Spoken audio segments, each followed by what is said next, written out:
바쳤던 사도 바울. 하나님의 구원 역사를 위하여 그는 평생에 헌신했던 사람입니다. 그가 헌신하며 최선을 다할 때에 예상치 못하는 일을 만났습니다. 아시아에 복음을 전하러 가려고 했는데 하나님께서 막으셨습니다. 그리고 유럽으로 가라고 명령하셨습니다. 그가 품었던 계획에 차질이 생겼지만 바울은 낙심하지 않고 유럽으로 건너가게 됩니다. 거기서 첫 번째 만나게 된 도시가 바로 빌립보입니다. 빌립보에서 복음을 전하면서 참으로 불쌍한 여인을 만나게 됩니다. 귀신에 들려있는 여종이었습니다. 그런데 귀신이 귀신같이 한다고 많은 사람들에게 점쳐주면서 아주 큰 유익을 자기 주인에게 끼치는 여종이었습니다. 그런데 이 귀신 들린 여종이 바울과 실라를 쫓아다니며 이렇게 말합니다. 사도행전 16장 17절에 이렇게 말씀합니다. 그가 바울과 우리를 따라와 소리질러 이르되 이 사람들은 지극히 높은 하나님의 종으로서 구원의 길을 너희에게 전하는 자라. 얼마나 바울을 따라다니면서 이렇게 외쳤으면 귀신 들린 여인이 바울을 향해서 이 자는 하나님의 놀라운 구원 역사를 이루는 사람이라고 하나님을 찬송하고 있었습니다. 그러니 사도 바울은 이 여인을 치유해 주었습니다. 예수님의 이름으로 그 귀신을 쫓아냈습니다. 그렇다면 불쌍한 여인이 귀신에 들려있다가 어렵고 힘들었는데 나음을 받았다면 기뻐하고 즐거워할 텐데 여전히 자신의 욕망과 욕심에 벗어나지 못한 주인은 자신의 이익이 끊어지게 생기니 바로 바울을 고소하여 감옥에 가두게 합니다. 사람보다 재물을 더 중요하게 생각하는 모습, 이것이 바로 우리 인간의 본능이며 나의 모습이 아닌가 우리는 생각해 보아야 할 것입니다. 내 삶에 과연 무엇을 우선순위로 삼고 있는지 살펴보아야 할 것입니다. 특별히 우리는 하나님의 자녀이기 때문입니다. 예수님 때문에 복음을 위하여 감옥에 갇힌 바울과 실라, 그들의 행동은 참으로 놀라울 뿐입니다. 보통 감옥에 갇히면 여러분 어떻겠습니까? 그리고 이 감옥은 지금 우리가 생각하는 구치소나 유치장이라기보다는 지하에 있는 감옥, 습기가 많고 햇빛도 들어오지 않고 벌레가 우글거리는 그러한 곳이었습니다. 그러한 감옥에 있었다면 낙심하고 절망했을 텐데 그들은 낙심하거나 절망하지 않았습니다. 복음을 전하다가 이러한 상황, 감옥에 갇혀댔다면 불평할지 모릅니다. 그러나 바울과 실라는 불평하지 않고 오히려 더욱더 힘있게 찬송과 기도를 끊임없이 드렸습니다. 오히려 복음을 위해 내가 이러한 핍박을 받은 것에 대해 감사하면서 열심히 찬양하고 기도했습니다. 그 상황 때문에 낙심하거나 절망하지 않고 그 상황 때문에 불평하지 아니했습니다. 그 상황과 어려움을 이겨내시는 하나님, 그리고 지금까지 나를 주장하셨던 하나님의 사랑과 은혜를 기억하면서 바울과 실라는 더욱더 힘있게 하나님만 바라보았습니다. 이와 같이 하나님을 바라보며 하나님께 나아갔던 바울과 실라를 통하여 하나님께서 놀라운 구원의 문을 열어주십니다. 바울과 실라가 믿고 의지했던 그 하나님께서는 그 한밤중에도 쉬지도 아니하시고 졸지도 아니하시고 주무시지도 아니하시고 바울과 실라를 위해 일하셨습니다. 그 옥터가 흔들리고 그리고 바울과 실라를 묶고 있던 모든 착고 쇠사슬로부터 풀림을, 자유함을 얻게 되었던 것입니다. 사랑하는 성도 여러분, 이러한 해방과 자유의 놀라운 사건은 바울과 실라만을 위해 준비된 것이 아닙니다. 우리들에게도 동일하게 일어나는 사건이요, 우리를 위하여 준비해 주고 계신 하나님의 사랑과 은혜입니다. 여러분, 시편 121편 3절과 4절에 시편 기자는 이렇게 고백합니다. 여호와께서 너를 실족하지 아니하게 하시며 너를 지키시는 이가 졸지 아니하시리로다. 이스라엘을 지키시는 이는 졸지도 아니하시고 주무시지도 아니하시리로다. 이와 같이 우리를 지키시고 돌보시고 함께 하시는 그 하나님의 놀라운 손길을 우리는 지금까지 경험해 왔습니다. 그리고 지금도 경험하고 있고 앞으로도 경험하게 될 것입니다. 그러므로 여러분, 어떤 상황을 만나든지 낙심하거나 절망하지 마십시오. 하나님만 바라보십시오. 하나님이 그 불꽃 같은 눈동자로 나를 살펴보고 계십니다. 그 사랑의 손길로 넓은 품으로 우리를 품어주시고 붙잡아 주셔서 기쁨으로 평안함으로 은혜로 함께해 주실 것입니다. 바울과 실라가 그 하나님의 사랑 은혜 가운데에 놀라운 기적과 이사를 체험하게 되었던 것입니다. 사랑하는 성도 여러분, 우리 인생에 문제가 생기고 내 앞에 벽이 있어서 내가 도저히 그 벽을 넘어갈 수 없을 때가 있을 겁니다. 그럴 때 낙심하고 절망할 수 있습니다.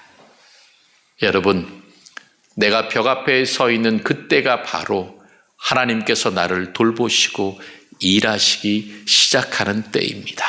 내가 아무것도 할 수 없을 그때가 바로 하나님께서 나를 통하여 역사하시는 그러한 은혜의 기회라고 하는 것들을 여러분 기억하십시오. 지금 내 앞을 가로막고 있는 그 벽이 무너지고 나를 힘들게 하는 모든 것들이 사라지게 되면, 무너지게 되면 어떤 은혜가 임합니까? 그 벽이 무너지면 내가 그 어떤 깊은 수렁도 건너갈 수 있는 다리가 됩니다. 그리고 내가 걸어갈 수 있는 그 길로 하나님께서 그 벽을 변화시켜 주십니다.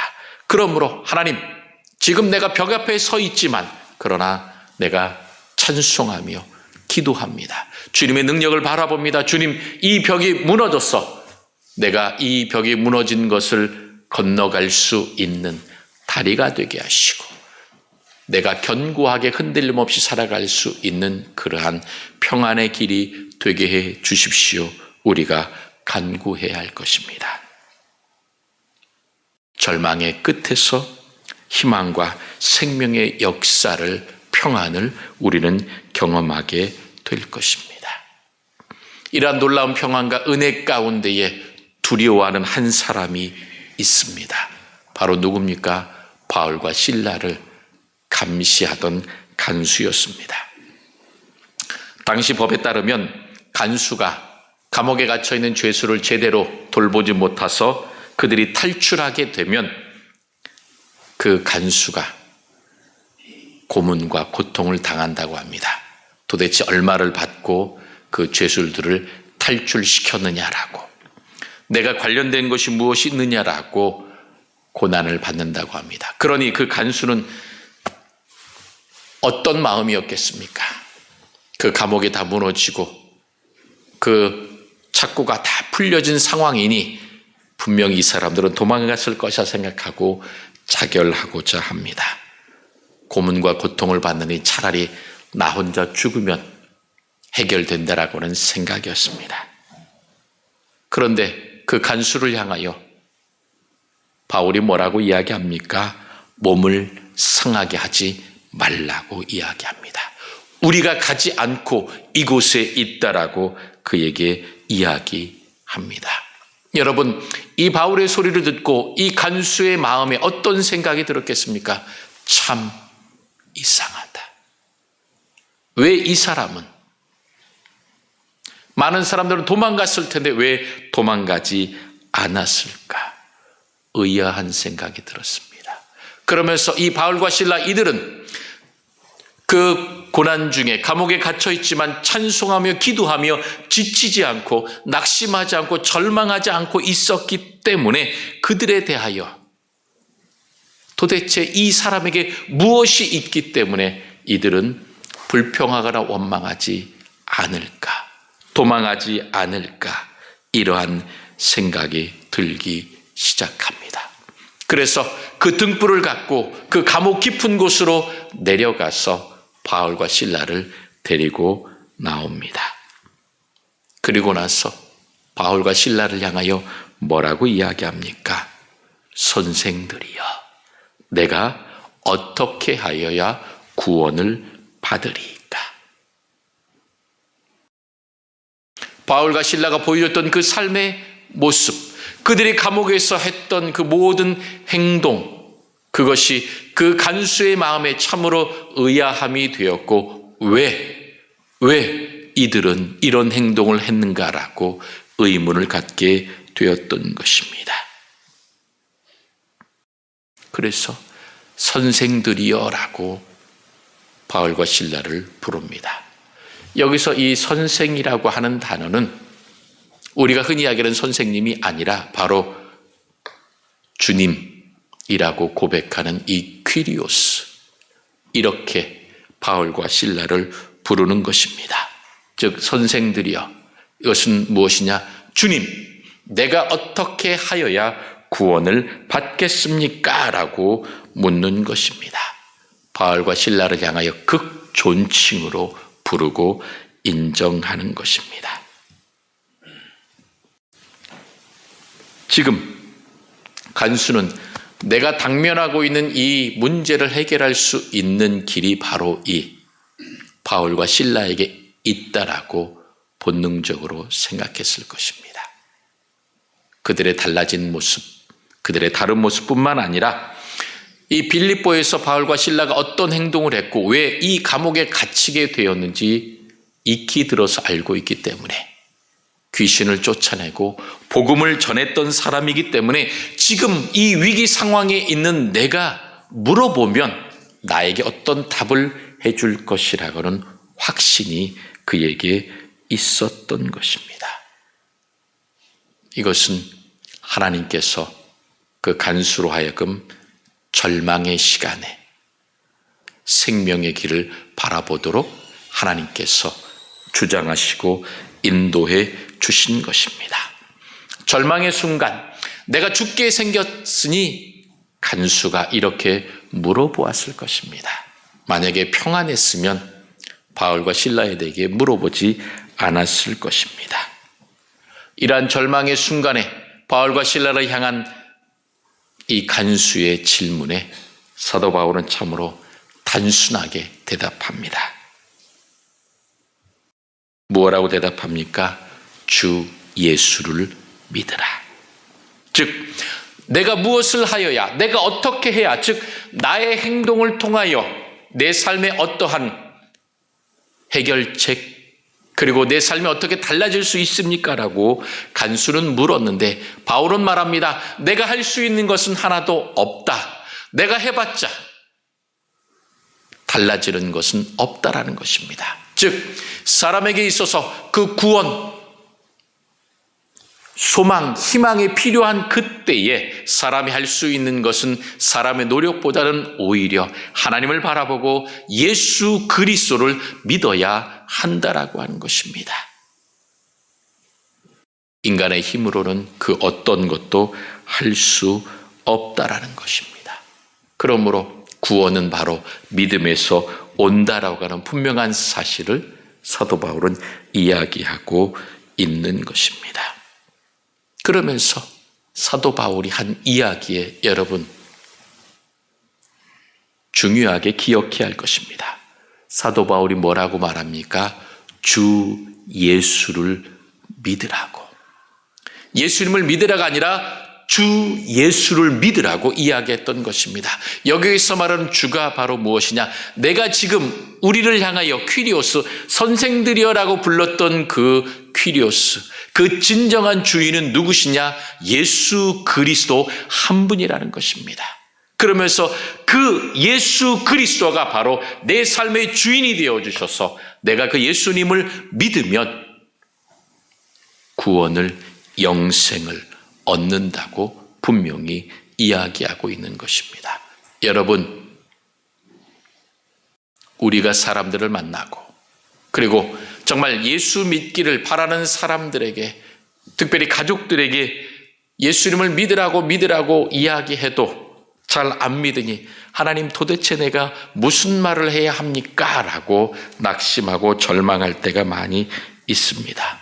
여러분, 그럴 때에 다른 말 하실 필요 없습니다. 주 예수를 믿으라.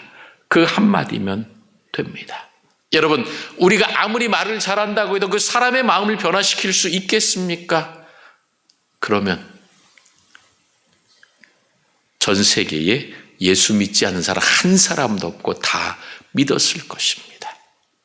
그러므로 우리가 주 예수를 믿으라고 고백하는 가운데에 하나님께서 이 간수에게 지금 절망과 죽음의 위기를 맞닥뜨리게 하시고 그 가운데에 바울을 통하여 복음을 듣게 하신 것처럼 하나님께서 구원받기로 작정한 사람, 하나님께서 모두가 다 구원받기를 원하시는 그 마음으로 한 사람 한 사람 필요한 때에 그 복음, 주 예수를 믿으라고 하는 그 복된 소식을 듣고 그 마음을 열고 받아들일 수 있는 상황을 하나님께서 만들어 주신다고 하는 것입니다. 그러므로 우리는 우리들의 가족들에게, 이웃들에게 해야 할 일은 무엇이냐? 주 예수를 믿으라고 내 믿음을 고백할 수밖에 없다라고 하는 것입니다. 그리고 내가 예수 그리스도를 믿고 놀라운 사랑과 은혜 가운데에 살아가고 있다고 하는 사실을 우리는 고백하며 이야기해야 할 것입니다. 똑똑하고 지식이 많고 탁월하고 그것이 중요한 것이 아닙니다. 주 예수를 믿으라. 예수 그리스도 그분이 바로 우리 인생의 생명의 주인이 되시고 구원자가 되신다고 하는 그 분명한 사실을 우리가 고백하고 선포하기만 하면 된다라고 하는 것입니다. 그러면서 우리가 이 말씀에서 또한 유심히 봐야 할 것들이 무엇입니까? 주 예수를 믿으라. 그리하면 너와 내 집이 구원을 받으리라.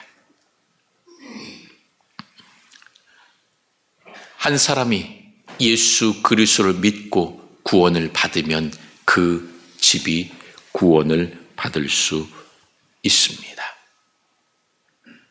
한 사람이 믿으면 모든 사람이 다 자동적으로 예수 믿게 되느냐? 그것은 아닙니다. 그러나 그 한 사람이 시작해서 예수 그리스도를 믿기 시작하면 그 가족들에게 구원의 은총이 임할 수 있는 구원의 기회가, 생명의 기회가 열린다고 하는 것입니다. 여러분, 여러분의 가족이 어떻게 예수 믿게 되는지 생각해 보십시오. 누군가 한 사람이 복음을 받아들이고 그 복음을 받아들인 한 사람을 통하여 가족이 한 사람, 두 사람 예수를 믿게 되고 하나님의 자녀로 살아가게 되는 것입니다.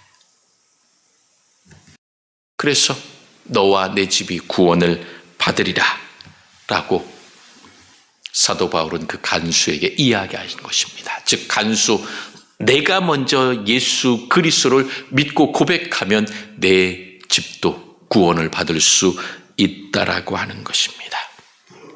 이러한 사도 바울의 이야기를 듣고 32절에 보면 그 밤 그 시각에 많은 사람들을 모아들였습니다. 즉 간수는 자기의 가족들을 다 모아서 사도 바울로 하여금 주의 말씀을 듣게 했다라고 32절은 말씀하고 있습니다. 그 자신의 혼란했던 마음, 죽음까지 생각했던 그 상황을 변화시키고 주님의 말씀을 통하여 구원받을 수 있다라고 하는 그 기쁨의 소식을 들었기 때문에 가족들을 모아서 주님의 말씀을 듣게 했다라고 하는 것입니다. 여러분, 사도 바울이 가서 무엇을 정했습니까? 내가 이렇게 해서 내가 귀신 들린 여인을 고쳤다가 참으로 감옥에 가서 고생했다, 힘들었다. 그런데 하나님께서 놀라운 역사를 일으키셨다. 이러한 장황한 설명을 하지 않았습니다. 오직 복음을, 예수 그리스도께서 우리를 위하여 십자가를 죽으셨고 예수 그리스도 믿는 자는 구원받는다고 하는 그 기쁨의 소식을, 복된 소식을 전했습니다. 그 구원의 기쁜 소식을 듣자 그 가족 가운데에 놀라운 역사가 일어나기 시작합니다. 33절에 보면 그 밤 그 시각에, 즉 간수가 모든 가족들을 모아서 사도 바울을 통하여 주님의 복음을 듣고 난 이후에 그들이 함께 모여서 어떡합니까? 바울과 실라가 맞아서 아프고 허럽고 힘들었던 그곳을 다 깨끗하게 씻고 옷을 갈아입히고 그들에게 함께 말씀을 듣고 어떻게 됩니까? 세례를 받게 되었습니다. 그들 모두가 다 믿음을 고백하고 예수 그리스도께서 나의 구원자가 되십니다라고 고백하는 놀라운 역사가 일어나게 되었습니다. 그리고 나서 어떻게 합니까? 그들을 데리고 자기 집에 올라가서 함께 음식을 나누게 되었던 것입니다. 복음의 능력이 그와 그 집에 있는 모든 사람을 변화시켰습니다. 그래서 너와 내 집이 구원을 받으리라라고 31절에 사도 바울이 이야기한 이후에 32절에 보게 되면 그 사람과 그 집에 있는 모든 사람, 즉 그 사람, 간수 그와 그리고 간수의 집에 있는 모든 사람이 그 말씀을 듣고 그와 온 가족이 다 세례를 받게 되었던 것입니다. 그러면서 34절에 뭐라고 말합니까? 그와 온 집안이 크게 기뻐했다라고 이야기합니다. 복음의 능력이 그 사람과 그 집에 있는 모든 사람들을 변화시키고 난 이후에 기쁨으로 충만했다라고 이야기하고 있습니다. 이 크게 기뻐했다라고 하는 말은 그냥 기쁘다라고 하는 말이 아니라 앉아있지 못하고 정말 날뛸 정도로 큰 기쁨이 그들에게 충만했다라고 하는 것입니다. 죄와 죽음, 사단의 권세가 더 이상 그들을 결박하지 못하고 이제 내가 예수 그리스도를 통하여 구원함 받고 하나님의 자녀가 되어 영생을 누리게 됐다라고 하는 그 기쁜 소식, 복음을 듣고 믿음으로 세례받고 그들 마음속에 확신이 넘쳤습니다. 내가 하나님의 자녀가 되었고 영생을 누리게 된다라고. 그래서 그 큰 기쁨 가운데에 즐거워하며 살아가게 되었던 것입니다. 사랑하는 성도 여러분, 여러분의 가정에 이러한 큰 기쁨이 충만하시기를 주님의 이름으로 축복합니다. 아직 하나님, 나와 내 집이 다 구원을 받지 못했습니다. 아직 그 은혜의 순간이 오지 못했습니다라고 안타까워하시더라도 여러분 염려하거나 걱정하지 마시고 하나님께 모든 것을 맡기고 계속해서 기도하십시오. 그리고 그 복음을, 기쁜 소식을 가족들에게 전하십시오. 그리고 여러분에게 큰 기쁨이 늘 넘쳐나므로 그들에게 내 얼굴과 내 기쁨과 내 즐거움을 바라보라고 선포하십시오. 굳이 말하지 않아도 여러분의 얼굴을 통하여, 여러분의 말을 통하여, 행동을 통하여 모든 사람들이, 가족들이, 주변에 있는 사람들이 하나님의 사랑과 구원의 은총을 경험하게 될 것입니다. 특별히 5월은 우리가 가정의 달이라고 이야기합니다. 이 가정의 달을 보내면서 하나님, 우리 가정이 하나님의 구원받는 축복의 가정, 은혜의 가정, 영생의 가정이 되기를 소망합니다. 정말 큰 기쁨 가운데에 살아가길 원합니다라고 모두 다 고백하고 있습니다. 단단한 껍질 속에서 자기의 견고한 삶의 그 성 속에서 나오지 않고 자기 고집으로 살아간다고 여러분 생각되고 아무리 복음을 전해도 아직까지 변하지 않는 모습을 보면서 하나님 참으로 힘듭니다라고 고백하더라도 여러분 낙심하지 마십시오. 포기하지 마십시오. 여러분의 사랑하는 가족입니다. 그 가족들에게 하나님께서 놀라운 사랑과 은혜의 손길 가운데에 구원의 기쁜 소식이 일어나게 될 것입니다. 그러므로 그날을 바라보면서 포기하거나 낙심하는 것이 아니라 늘 복음을, 기쁨의 소식을 여러분 전하십시오. 그럴 때에 하나님께서 놀라운 구원의 역사를, 생명의 역사를 이루어 내실 것입니다. 그래서 이제 6월 22일 우리 가족들과 함께 예배하며 식탁의 교제를 나누는 그런 큰 기쁨의 시간을 갖고자 합니다. 이제 한 달여 정도 좀 넘게 남았습니다. 하나님, 우리 사랑하는 가족들이 함께 나와 예배하고 귀한 식탁의 나눔을 갖길 소망합니다. 오늘 이 간수의 가족이 누렸던 큰 기쁨이 우리 가정 가운데에도 있기를 소망합니다라고 여러분 기도하시면서 하나님 6월 22일 우리들의 가족이 함께 나와 예배하며 기쁨 가운데에 식탁의 교제, 천국의 교제를 갖게 하소서라고 간구하면서 우리가 한 걸음 한 걸음 내 삶을 통하여 구원의 기쁨을 전하시길 바랍니다. 그럴 때에 주 예수를 믿으라 그리하면 너와 내 집이 구원을 받으리라 하는 말씀의 은혜가 여러분 가운데에 일어나게 될 것입니다. 그 구원의 은총 가운데에 날마다 천국의 기쁨을 누리며 살아가는 큰 기쁨의 가정들이 다 되시기를 주님의 이름으로 축원합니다.